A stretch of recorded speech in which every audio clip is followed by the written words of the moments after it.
آج ہم آپ کو ایک سچا اور دل دہلا دینے والا واقعہ سنانے جا رہے ہیں، جسے سن کر آپ کے پیروں تلے زمین کھسک جائے گی اور آپ سوچنے پر مجبور ہو جائیں گے کہ کیا واقعی ایسا بھی ہو سکتا ہے کہ ایک ودھوا ماں کی 3 جوان بیٹیاں، جن کی ابھی شادی بھی نہیں ہوئی تھی، اچانک امید سے ہو گئی۔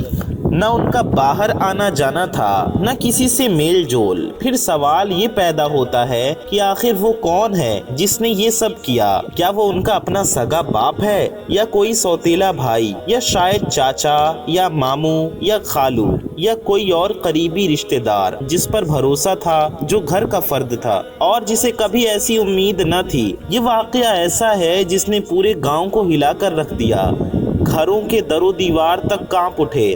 جب سچائی سامنے آئی تو آئیے بغیر وقت ضائع کیے سنتے ہیں وہ لجا خیز واقعہ جس نے ثابت کر دیا کہ ہر درندہ باہر نہیں ہوتا، بعض دفعہ وہ گھر کے اندر ہوتا ہے اور اس کا چہرہ سب سے زیادہ بھروسے والا ہوتا ہے۔ یہ بات ایک دکھی دل رکھنے والی محنتی اور غریب ودھوا عورت کی ہے، جس کا نام بیوی حلیمہ تھا۔ اس کا شوہر کئی سال پہلے دنیا سے رخصت ہو چکا تھا اور اس کے پہلے شوہر سے ایک بیٹا تھا، جو ماں کے دوسرے نکاح کے بعد بھی اسی کے ساتھ رہا۔ بعد میں حلیمہ نے دوسری شادی کی، جس سے اسے 6 بیٹیاں ہوئیں، بے حد خوبصورت، شرمیلی۔ شوہر بھی زیادہ عرصہ نہ رہا اور حلیمہ دوبارہ ودھوا ہو گئی، مگر بیٹیوں کی تربیت میں کوئی کسر نہ چھوڑی۔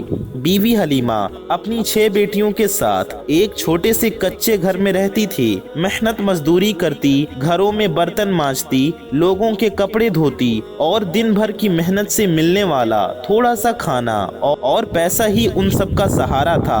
اس کے سوتیلے بیٹے کا نام کامران تھا، جو بڑی عمر کا تھا اور شروع سے گھر میں ہی رہا۔ کامران اس کا وہی بیٹا تھا جو پہلے شوہر سے تھا، مگر سب بیٹیاں اسے بھائی سمجھتی تھی۔ سب کچھ خاموشی سے چل رہا تھا جب اچانک ایسا طوفان اٹھا جس نے حلیمہ کے پیروں تلے زمین کھسکا دی۔ ایک دن حلیمہ کی سب سے بڑی بیٹی کی طبیعت عجیب سی ہونے لگی۔ پہلے تو سمجھ نہ سکی، پھر جب حالات بگڑنے لگی تو اسے شہر کے کلینک لے گئی۔ ڈاکٹر نے کچھ دیر معائنہ کیا، ایک خاموش جملہ کہا، آپ کی بیٹی امید سے ہے۔ یہ سنتے ہی جیسے حلیمہ کی دنیا رک گئی، وہ ہل کر رہ گئی۔ بیٹی ابھی تک بن بیاہی تھی اور عزت دار، با پردہ۔ یہ کیسے ہو گیا؟ کس نے کیا؟ کب کیا؟ کیوں کیا؟ ماں نے پہلے تو صدمے میں بیٹی کو ڈانٹا، رلایا، دہاڑے ماری۔ پھر جب بیٹی روتے ہوئے یہ کہتی رہی، امی میں نے کبھی کسی کو دیکھا بھی نہیں، مجھ پر یقین کریں، تو ماں کا دل پھٹ گیا۔ وہ جان گئی کہ بیٹی سچ بول رہی ہے، لیکن ابھی یہ دکھ کم نہ ہوا کہ چند ہی دنوں بعد اس کی دوسری اور پھر تیسری بیٹی بھی اسی حال میں نکلی اور سب کی زبان پر وہی جملہ تھا، امی ہمیں کچھ نہیں پتا، خدا کی قسم ہمیں شاید کچھ بھی یاد نہیں۔ اس ثانی نے بیوی حلیمہ کو اندر سے توڑ کر رکھ دیا۔ وہ دنوں تک روئی، سوچتی رہی، مگر کچھ سمجھ نہ آیا۔ پھر ایک دن دل میں ہمت کر کے وہ انصاف کی امید لے کر سلطان باد کے بادشاہ کے دربار پہنچی۔ دربار لگا ہوا تھا، بادشاہ اپنے تخت پر بیٹھا، لوگوں کی فریادیں سن رہا تھا۔ اچانک بی بی حلیمہ دربار میں داخل ہوئی، چہرہ آنسوؤں سے بھیگا ہوا تھا، کپڑے دھول سے، اٹے پاؤں، ننگے آنکھوں میں بس ایک ہی سوال، مجھے انصاف کب ملے گا؟ بادشاہ نے اسے دیکھا تو پوچھا، ماں جی آپ کیوں رو رہی ہیں؟ آپ کو کیا دکھ ہے؟ بی بی حلیمہ نے ادھر ادھر دیکھا، پھر خاموش ہو گئی۔ وزیر آگے بڑھا اور بولا، اماں دربار میں آئی ہیں، زبان کھولیے، بتائیں کیا تکلیف ہے؟ مگر بی بی حلیمہ بولی، بادشاہ سلامت، میں اکیلے میں بات کرنا چاہتی ہوں۔ میرے دکھ کا معاملہ ایسا ہے کہ سب کے سامنے بتاؤں گی تو کل میرے گھر کے در و دیوار بھی شرم سے لڑ جائیں گے۔ بادشاہ حیران ہوا، مگر عورت کی لڑتی آواز اور چہرے کا درد دیکھ کر کہنے لگا، اس ماں کو میرے کمرے میں لایا جائے، میں اس کا دکھ سننا چاہتا ہوں۔ 2 سپاہی حلیمہ کو اندر لے گئے، بادشاہ کے قدموں میں گر پڑی، زاروں قطار رونے لگی۔ بادشاہ کا دل پسیج گیا اور بولا، ماں جی آپ کی فریاد میری فریاد ہے، جو کچھ ہوا ہے سچ سچ مجھے بتائیں۔ اگر میری سلطنت میں کوئی درندہ چھپا بیٹھا ہے تو میں اسے نکال کر نشان عبرت بنا دوں گا۔ بی بی حلیمہ نے لرزتی آواز میں کہنا شروع کیا کہ بادشاہ سلامت،